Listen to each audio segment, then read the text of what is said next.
c'est très important, très capital pour toute personne. Il ne s'agit pas seulement de ceux qui pensent qu'ils sont jeunes. C'est très capital pour toute personne de pouvoir entreprendre. Entreprendre, c'est mettre en pratique une idée de projet. Vous essayez de mettre l'idée en pratique, de faire en sorte que cette idée-là puisse vous produire un revenu qui vous permette de vivre plus décemment. Voilà qui explique l'idée et la nécessité d'entreprendre. L'entrepreneuriat constitue de nos jours une solution aux problèmes de pauvreté, de chômage ou de sous-emploi. Ce qu'a compris la plupart des citoyens togolais qui se lancent dans ce domaine. Mais malheureusement, peu sont ceux qui résistent aux difficultés et font prospérer leurs entreprises. Cependant, il existe bien des facteurs de réussite en entrepreneuriat. Le professeur Mafobaji Nantob, spécialiste en création et gestion d'entreprise, évoque lui la formation et surtout l'originalité de l'idée d'entreprise. Les meilleures entreprises ont toujours été celles-là qui viennent des idées de leurs créateurs.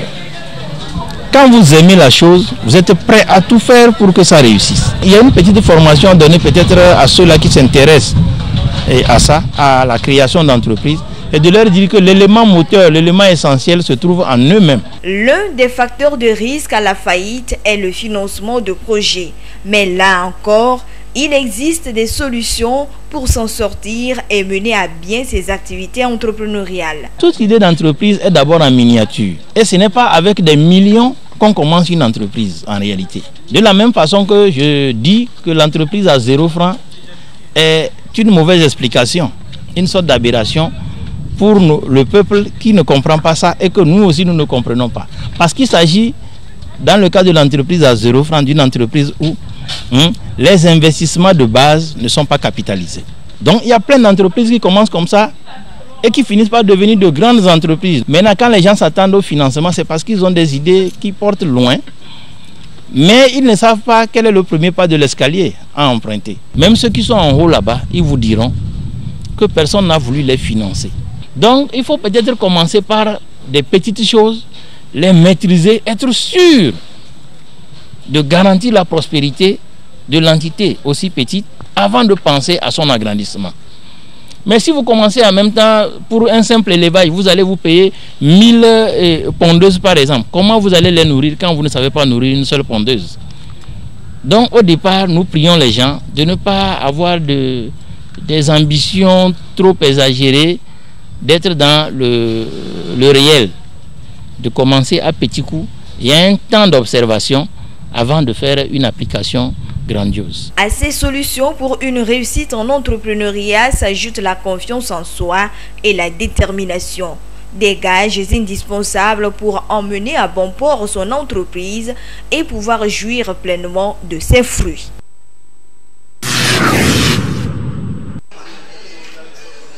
La formation en hôtellerie est l'une des formations professionnelles qui répond aux besoins du marché.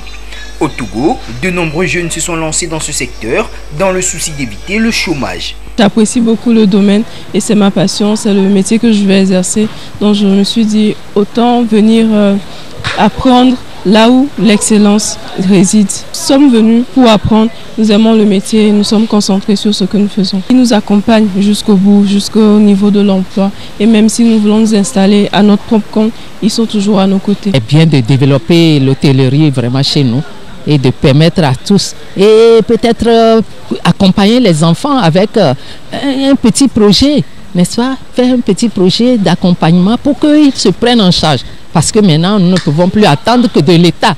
Ces apprenants sont souvent évalués en vue de renforcer leurs capacités en la matière.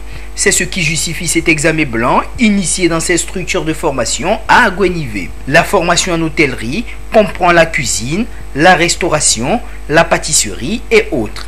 Les avantages de la formation sont multiples et le secteur est en pleine évolution au Togo. Nous avons organisé un examen blanc à leur intention avant le jour J. Le CFA occupe une place très importante. C'est le premier diplôme donc, en hôtellerie et que nous nous attelons à ça et nous ajoutons également le CAP après. La formation en hôtellerie, c'est un cap. Ça vous donne droit, au moins quand vous finissez, vous avez ce premier diplôme, vous pouvez vous débrouiller pour travailler, pour manger. on n'a pas besoin d'attendre forcément l'État. Ici, nous formons nos candidats en restauration et puis en cuisine-pâtisserie. C'est là nos spécialités. Qualité de doyen en restauration, je peux dire que la restauration bat le record dans le tourisme. Des défis majeurs sont à relever pour promouvoir le secteur de l'hôtellerie au Togo. Et selon les acteurs, il faut mettre l'accent sur les mets locaux. Nous essayons donc les jours à venir d'insérer les plats locaux. Parce que jusqu'ici, nous faisons que les formations à la cuisine étrangère.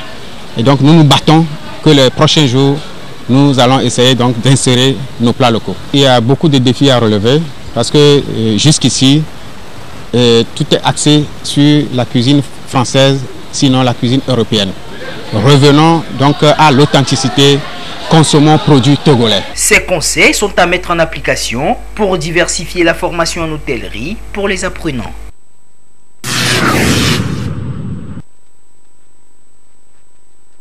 Utilisation exagérée des herbicides, pesticides, des pratiques qu'on observe chez certains paysans dans leur production agricole. Cette pratique ne respecte pas les normes de l'agriculture biologique et expose les consommateurs à certains risques. D'où la nécessité de privilégier l'agriculture biologique pour assurer le bien-être sanitaire des populations. L'agriculture biologique fait tout pour que l'aspect chimique ne soit pas utilisé pour produire les produits agricoles. Cette agriculture, elle est bien. Il n'y a pas de risque d'avoir des éléments chimiques. Il y a un certain nombre de risques. Il y a plus de risques avec l'engrais minéral qu'avec les fertilisants organiques. Certains paysans prennent de plus en plus conscience de l'importance de l'agriculture biologique. Cependant, ils ne maîtrisent pas les contours et les différents éléments qui entrent en jeu lorsqu'on parle de l'agriculture biologique. Fondamentalement, il y a l'agriculture biologique à côté de l'agriculture conventionnelle. Souvent on dit bio, mais il faudrait que l'on sache d'où est-ce que ça vient et comment est-ce que ça vient. L'agriculture biologique, c'est celle qui n'utilise pas les engrais minéraux et celle qui n'utilise pas les pesticides ou bien les produits phytosanitaires chimiques. Pour faire la fertilisation, on utilise l'engrais vert, on peut dire le compost, les matières organiques, toutes différentes formes. Il y a bien sûr le compost, il y a le fumier dont nous parlons, et puis il y a aussi des fertilisants organiques qui sont commercialisés sous forme granulée ou sous forme liquide. L'enjeu, c'est de trouver ces éléments-là, les fertilisants, la fumure organique. Lorsqu'on fait une grande superficie pour apporter 3 à 5 tonnes, voire 7 tonnes de matière organique à l'hectare et que des gens ont 10, 20, voire 50 hectares, même au-delà d'hectares de céréales, ce n'est pas facile de trouver ça. Ça nous interpelle si vraiment nous voulons avoir une agriculture biologique très développée. L'agriculture représente une part importante dans l'économie togolaise. Entreprendre des initiatives pour son développement permettra d'assurer l'autosuffisance alimentaire. Et des actions devront également être menées pour encourager et promouvoir l'agriculture biologique.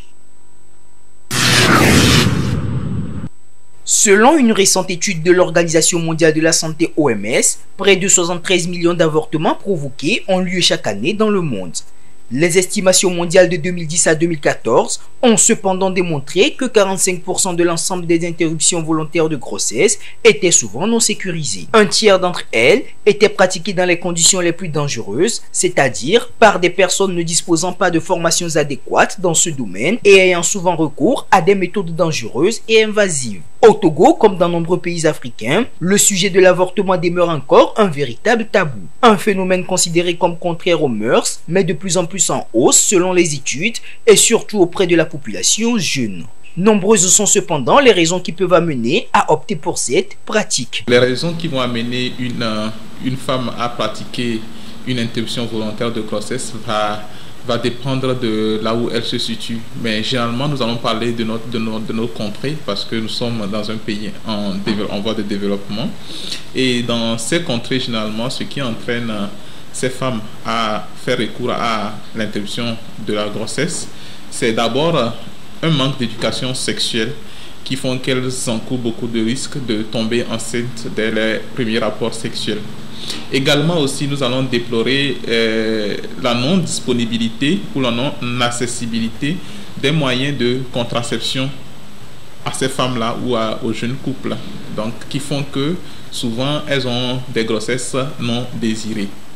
Mais également, il y a d'autres facteurs comme la pauvreté qui poussent certaines femmes à se livrer à des activités sexuelles très tôt et sans se protéger. Donc la pauvreté aussi également est un facteur de risque qui expose les femmes à faire des IVG dues à des grossesses non désirées.